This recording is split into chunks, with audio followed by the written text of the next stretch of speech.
The story of Buckingham Palace is a fascinating journey from a simple townhouse to the grandest stage of the British monarchy. Here is the biography of this famous building. 1. The humble beginnings, the 1700s.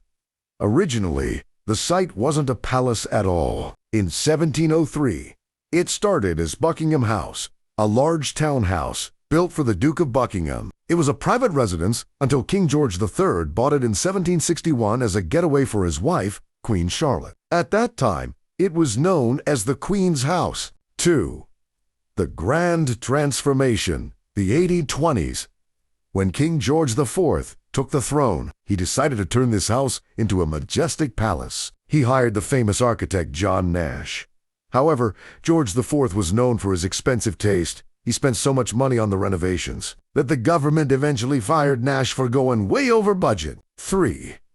Queen Victoria makes it home 1837. The palace didn't become the official royal residence until Queen Victoria moved in 1837. The problem when she moved in, she found the palace was beautiful but very impractical. The chimneys smoked too much, and it was freezing cold. The expansion. After marrying Prince Albert, she realized the palace was too small for a large family. They added the famous east front, the side we see in your photo, and the central balcony where the royal family stands today. 4. Surviving the wars during World War II. The palace was a target.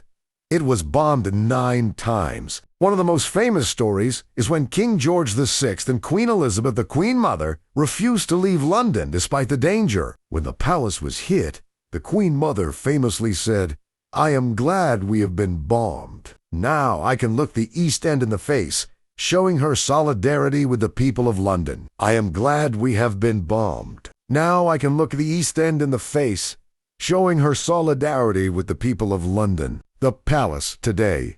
Today, the palace is much more than just a home. It is a working palace salon. Rooms. It has 775 rooms, including 19 staterooms, 52 royal and guest bedrooms, and even its own post office and ATM. The garden. It has the largest private garden in London. The flag. You can tell if the monarch is home by looking at the flagpole. If the royal standard is flying, they are there. If the Union Jack is flying, they are away. Fun fact, the famous white stone you see in your picture is Portland stone. It was a DED 1913 because the previous stone had become very dirty from London's coal smoke.